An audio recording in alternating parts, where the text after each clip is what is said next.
You're listening to 17 Carat K-Pop, the podcast that's a little bit of everything with a K-pop twist.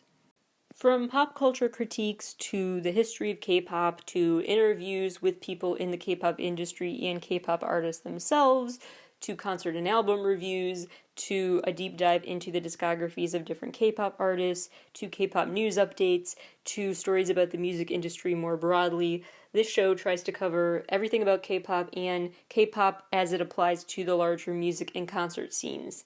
Visit 17caratkpop.weebly.com for more information about the show. That's 17caratkpop.weebly.com.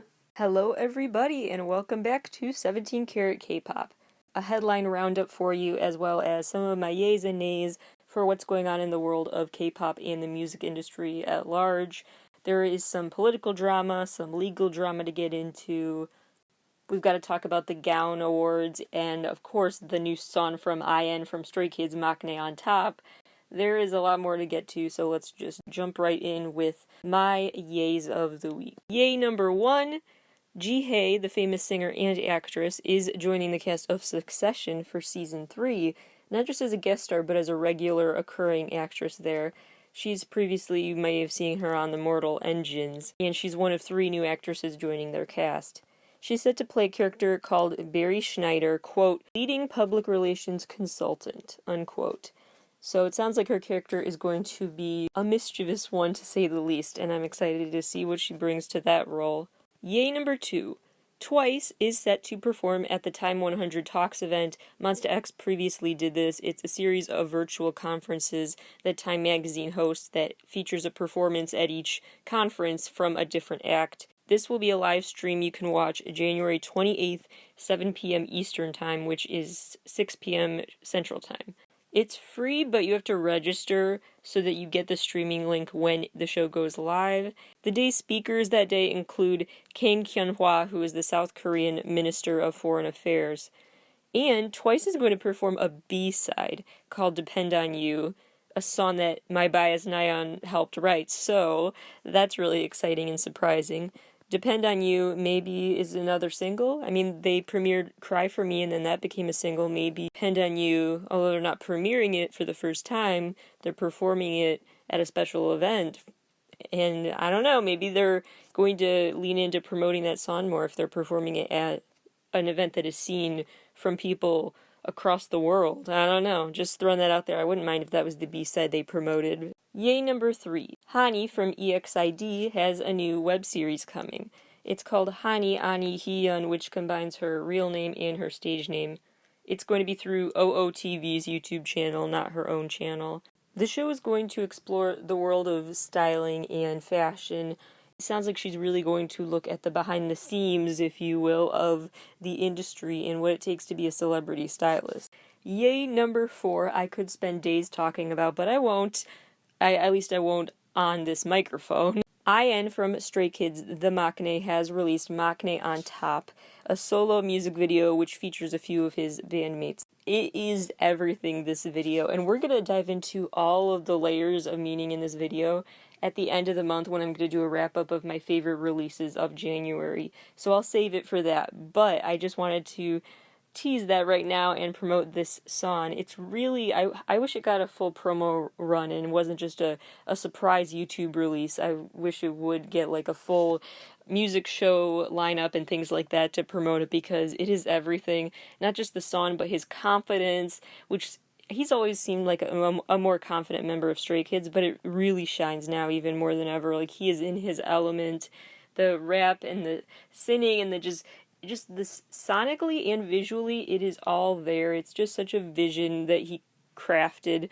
It's just, you could tell that this is so IN of him, yet it's also more confident than ever. He's just leveled up, and you can sense that in this video and song.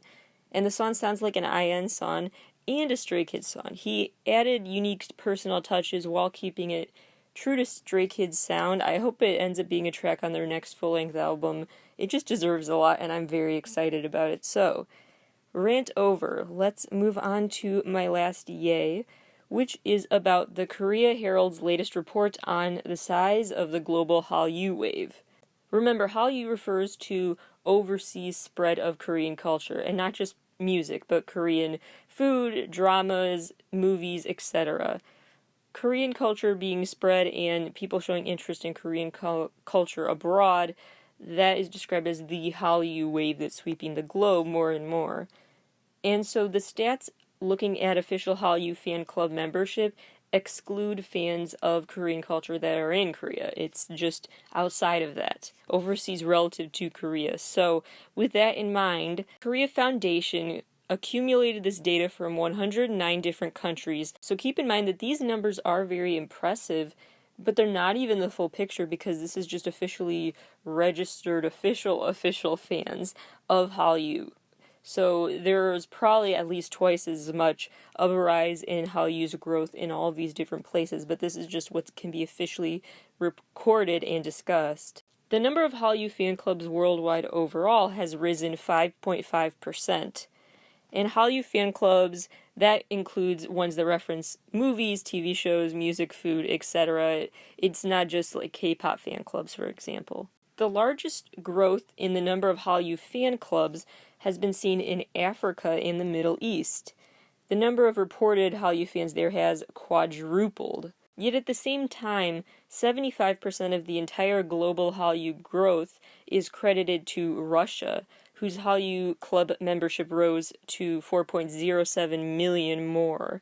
So they gained over 4 million Hallyu fan club members in Russia, attributing Russia with the most growth in actual club membership. The growth of interest, as public opinion surveys would show, is the highest in Africa and the Middle East, the highest growth is there.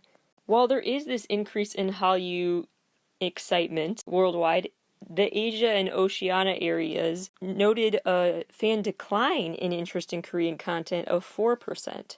So while the US number of Hallyu fans rose 31% and Europe's rose 25%, Asia and Oceania declined 4% in interest. So Hallyu is more and more appealing outside of Asia, but in Asia and the Oceania area, people are not expressing the same enthusiasm towards their own culture. That is not why I labeled this a yay on my list, of course, but a yay just because I do love seeing Korean culture appreciated worldwide.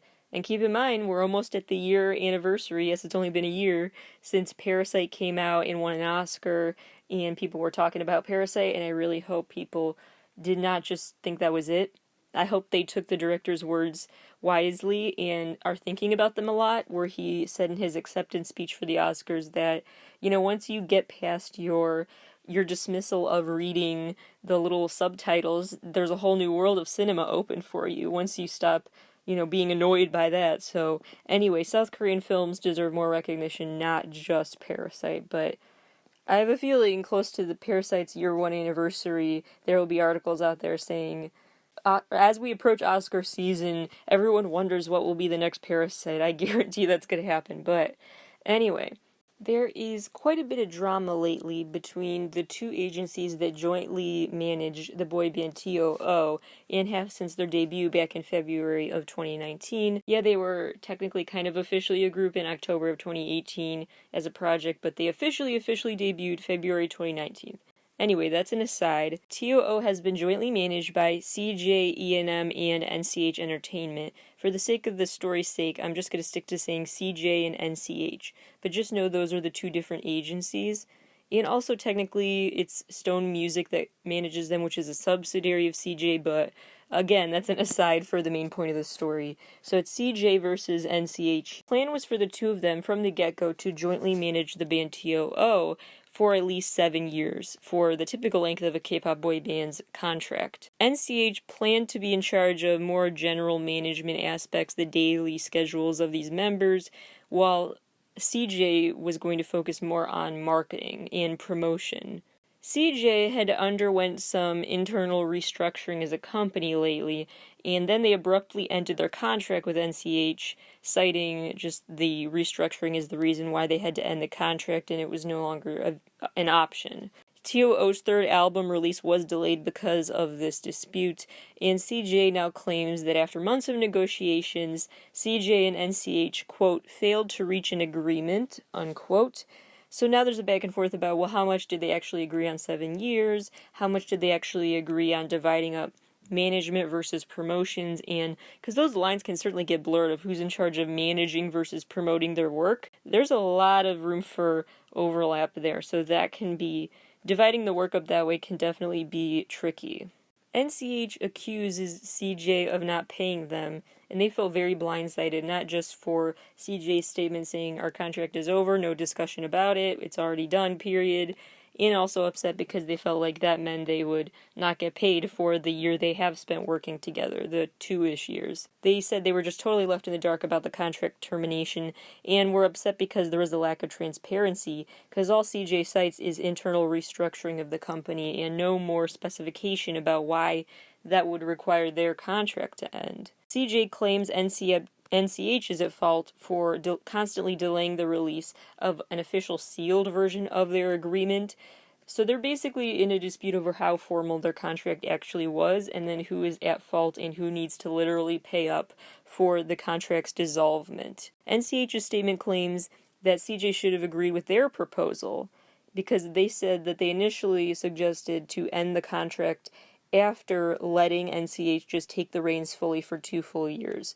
So NCH said they basically were going to give CJ a way out of this. Fine, if you don't want to manage them anymore, we will continue to just manage them for 2 years fully, give us all the reins, and then after those 2 years, we can go back to the negotiating table. And they're a bit mad that CJ didn't take up that offer and are saying you should have just taken up this offer, the headache you brought upon yourself now. So in addition to feuding over responsibilities and money, they're also back and forth accusing each other of being the cause of TOO's album delay.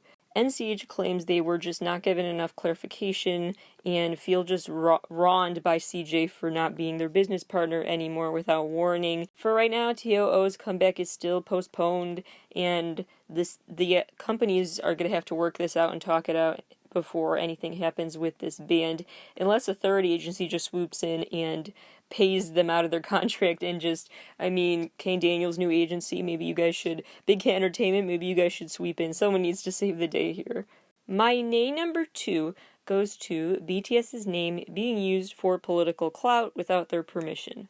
Quick backstory. In 2016, Peter Cayetano ran for vice president in the Philippines, and Rodrigo Duterte ran for president that year. In the Philippines, they actually have separate elections, so your presidential nominee can win and your vice presidential nominee could lose, and they pick someone else to be in office at the same time. It's not like a joint ticket like it is in the USA, where if you vote for a certain president, you're automatically also voting for that selected vice president. It's a separate thing there. So back in 2016, Cayetano lost the vice presidency run, but Duterte won his presidential race. Cayetano did try to stay in politics, though. He was elected Speaker of the House there in 2019, but he got ousted in October 2020. He has now tried to make a political comeback with a new political group, a bloc as they call it. What the title translates to is BTS in the Congress, essentially, and it has the letters BTS to abbreviate it. He claims it also means just back to service, like he's going to go back to serving the country or something. But the group is made up of 7 men, going by BTS, so naturally there were some issues there. He made this announcement at a press conference, which he seemed to enjoy. He has a reputation for publicity attracting events for sure. He had a whole Kobe Bryant exhibition launch after Kobe Bryant's death to pay tribute to him, but that got quite a bit of backlash, like that's what you're doing with your time while you're in office. But anyway, the Philippines has had an increase in the number of politicians who are playing up the Hollywood side of it, doing publicity stunts for political purposes, just having that showmanship attitude that whole air about them is becoming a lot more popular, not about policy, but campaigns rooted in things that will grab media attention. That is becoming more common there over the past few years, and so Cayetano is not an exception to the norm. So people think that he did this for publicity's reasons, using BTS's name, and then of course the 7 men, that brings to mind BTS, because the 2022 elections are coming up there. So he may be trying to get a head start, getting his name back out there circulating before he goes full force into campaigning again. He said in response to backlash, quote, "If we had publicity, whether positive or negative, we did not intend to offend the fans." He didn't deny that he wanted publicity by doing this. He did just say he does not mean to offend anyone, but that's, as of recording time, the extent of how he's apologized. And I don't see him changing the name despite backlash because it's bringing him headlines, and I mean, we're talking about him right now, so maybe I should not have given him this extra attention, but might as well bring attention to the fact that this is an issue that maybe needs to be looked at more in globally in politics, how you're co-opting certain names or pop culture elements for your own political purposes, and if you even have permission to do that. Just to be super, super, super clear, BTS has no affiliation with this group called Back to Service. That is totally, totally not affiliated with them. There is a piece of news that I could not decide if I wanted to put it in the yay or nay category, so I'm just going to discuss it now and not put it in either category. And I'll explain why I'm hesitant to put it in either category after I explain the news. AirB is hosting an event at the end of January called Inside K-Pop, and it's basically you book your place for these virtual events like you would book a stay at an Airbnb. You can get access to be a part of a live streamed event, sort of like a big Zoom call in some cases, where you're having a dance class with Alexa, or you're having another type of class with Monsta X. Jamie is doing a class as well. There's performance, I believe, from Kevin Wu. All sorts of different stars from the world of K-pop are hosting these Airbnb hosted events essentially in all sorts of areas. It's kind of like KCON type of programming and workshops, but virtual and through Airbnb. The whole week of this is January 25th to 30th, and there are 14 different online experiences you can sign up for. Each one is $20, and it sounds like it's just a first come, first serve buying things, so make sure you grab your tickets if you want. Booking starts January 21st. Airbnb's global head of hosting, Catherine Powell, said, quote, "Inside K-Pop is a virtual passport to the magic of Seoul at a time when travel remains restricted, offering unprecedented access to some of K-Pop's biggest names both in front of and behind the curtain." Unquote. You may be wondering, Hope, that sounds so cool, why the heck would you not just throw that automatically into the yay category? It is $20 per event, but there are 14 events. So you're not just paying $20 if you really want to go to everything, you pay $280. That's still cheaper than if you went to KCON and physically went to these events, and it should be less because you're not physically going anywhere. I'm not sure if it's worth the $20. I just really don't know what to expect from this event and how much it really recreates the KCON type of feeling you get at those kind of in-person workshops. This is a smart move on Airbnb's part, I think, because they have less customers lately, people are traveling less, and so to invest in something, we just talked about all the stats that show how popular Korean content is, so to invest so heavily in Hallyu is a smart move. I don't knock them for it. I'm just not sure as a consumer if I want to participate, just because there may be other live stream events I would rather save money for. And really, I'm just hesitant to say this is good or bad, and I don't even know if it's a fair price or not, just because there's no precedent, and that's the conversation I want to have, is what should be the price of these types of events? What are these events worth? Just at a deep psychological level and at a literal financial level. I want to hear some in-depth conversations about how people are deciding what to charge for online events, not even just K-pop events, but any online event. I'm curious because now that the industry is so saturated throughout this past year or so with online events of all kinds, now we have different levels, right? So when there was just an occasional live stream event for an artist pre-pandemic, then they could charge whatever and no one would argue because it is what it is. But now that there's so many events, we have a comparison level. So now we can see, oh, that's too much or that's not enough to charge someone. And you can compare them that way. So now that there's the ability to compare, now there can be a debate about what price is fair because there's competition that can argue for their price being the best one. It's just interesting now with the saturation of the virtual space, what people are doing in terms of money and how much they need to charge versus how much they're willing to charge less so more people are drawn in. I think there's an increased desire to charge less now just because there is that competition, and so they want to stand out and make you more likely to go to their event instead of a different one. But there are other components too that factor into whether someone's willing to pay for your event. One of those being the quality that they see themselves having watching the event, which naturally will go down if it's a low budget event. So there's just a lot of inner variables in the music industry that I would love to hear more thoughts on about what all that means for fair pricing when you don't physically go somewhere. How much did that take away from the experience's worth, literally and figuratively? Now, if 17 was hosting one of these workshops, all of the deep and philosophical conversations we could have about worth, I would not meet objectively and open-minded anymore. I'd be like, of course I'm paying $1 bajillion for that. So the 17 clause I will introduce to philosophers, but before I do, aside from them, we probably need to have more of a debate about this. Quick run-through of other headlines for what's going on in the world of K-pop lately. Jennie from Blackpink just launched her own YouTube channel on her birthday. Mark from GOT7 also just launched his own YouTube channel, which already won the silver play button for subscribers, even though he hasn't posted a single video yet as of recording time. Janabi's Kim Do-hyun is planning to enlist in the military January 26th, and Ricky from Teen Top just enlisted today in a surprise announcement. Ho Ga-yoon from 4 Minute is going back to her acting roots with her new contract she signed with Management Redwoods. Instead of focusing on singing, she's going to go back to what she was doing before 4 Minute, which is acting. Congrats to Shim Eunjin from Baby Vox. The former Baby Vox member is officially married to an actor, and she plans to have a small wedding ceremony at a later date, probably after the pandemic. Jun Hwan from 100% is on his final military break with his accumulated vacation time, so he won't go back to the base, but he will still maintain his military enlisted status until February 13th. Ju from Cherry Bullet tested negative for COVID. She was tested because she was on set of a drama and a staff member there tested positive. So Cherry Bullet's upcoming album promotions will not have Yuju present, but they will still go on and she will just be isolating still out of an abundance of caution due to potential exposure, asymptomatic spread, etc. John Park tested positive but apparently is asymptomatic still, but still based on Korea's Disease Control and Prevention Agency guidelines, he is still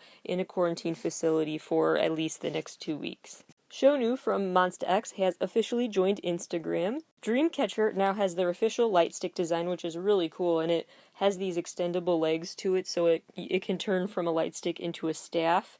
Very regal, and it comes with an official robe as well, if you want to play the role of some hooded figure in their music video universe. It's a cosplayer's dream light. Sulon from 2AM has officially been fined for his car accident that struck a pedestrian and led to the pedestrian's death. After a settlement with the family was reached, they decided that instead of going through with a formal criminal trial, it would just be more healing for the victim's family if he just compensated them financially and they could move on from there. So he now has a 7 million won fee. In better news, the Gaon Chart Music Awards was held still virtually this year, though, so there weren't even performances. It was just speeches from the winners. This was held January 13th, hosted by Ituk from Super Junior and Leah from ITZY. BTS won the most, winning 6 different awards. K-Pop Rookie Award went to ATEEZ and ITZY. For Rookie of the Year, the winners are aespa and ENHYPEN. Performance of the Year, IZ*ONE and Stray Kids. Social Hot Star of the Year, Blackpink. Lyricist of the Year, IU. K-Pop Contribution of the Year, Soo Man Lee from SM Entertainment. And what I'm most excited about, World Hallyu Star, NCT. Also, what's super exciting to me is that they named their International Rising Star of the Year Tones and I. I don't mean to brag, but I totally do, because I was listening to Dance Monkey by Tones and I way before it was even a hit song. I just started listening to it right away when it came out, and suddenly everyone was talking about this song, and I was like, this is going to be a big hit song, and sure enough it was. She's really great. She's such a talented singer with such a unique voice, and a lot of her other songs are really great too and have that really quirky vibe to them. The Kids Are Coming is another favorite of mine from hers. So, she has just so many good songs with really important social messages buried beneath these just catchy pop tunes. It's really quite the mix of serious and silly vibes. I'm just very impressed by her, and she's often a solo songwriter, which, if not always a solo songwriter, which is rare these days. So anyway, Tones and I is a really special artist, and so I'm glad she's getting international recognition officially with this award. Treasure's debut full-length album is here, The First Step, Treasure Effect. And it topped the iTunes charts in at least 18 countries as of recording time. By now, as of recording time, G-Idol's new album topped iTunes in 51 regions so far. BTS's B is their second Korean album to go platinum in Japan, and BTS is now officially the first group to ever have 50 songs that each have at least 100 million streams on Spotify. Now that Cypher 4 has reached 100 million streams, and Dynamite has reached 600 million streams, and probably more by recording time because it just keeps going up. Meanwhile, they also have a second video that has reached 1.1 billion with a B views, their Halsey collaboration Boy With Love. In an accidental birthday present to Jennie from Blackpink, her solo music video just reached 600 million views and is still the most viewed solo female Korean artist music video on YouTube ever. Some more music video view count milestones.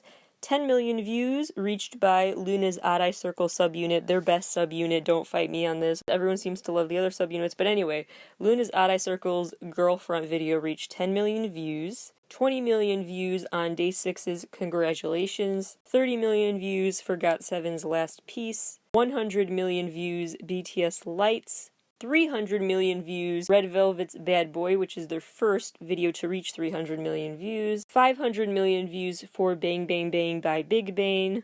And lastly, BTS's Fake Love has reached 850 million views. That is your news roundup for the day. I'll be back with more news tomorrow about the concert and music industries as a whole, some artificial intelligence and other tech world developments that are related to the music industry.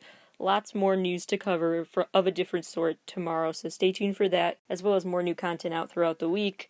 Thank you all for listening. I will talk to you tomorrow, but real fast before I go, your recommended viewing of the week I want to give you today in honor of Martin Luther King Day. The new documentary MLK/FBI is a must-watch.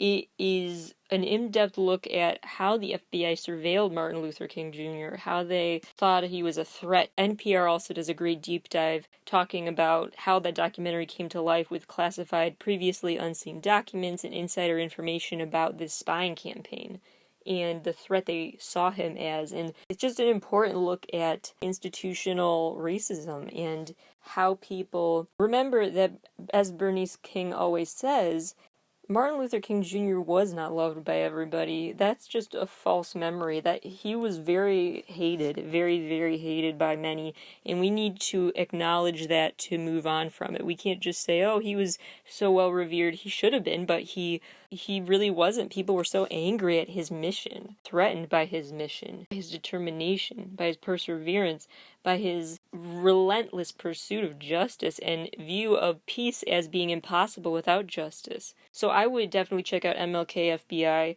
the new documentary, and also read pieces from sites like NPR about it. The Humanity Archive podcast also has a cool episode about him that was out back in October but is obviously still relevant. So today is a day I do hope you spend some time thinking about his legacy and how we can truly honor that by working towards a more just world, and that doesn't start unless we start with truth. Truth leads to justice, which leads to peace. We have to start with the truth and opening up about how our own homegrown issues need to be addressed and dealt with so that we can become a better society. We don't become a better society telling each other everything's fine, we're the best country in the world, and we do everything great, and the issue is just a few bad people. We really need to stop and counter that narrative to address ugly truths so that they're no longer ugly truths. Go check out the content that I just promoted. They put it in better words than I ever could. That's your action of the day. Thank you all for listening. Talk to you tomorrow.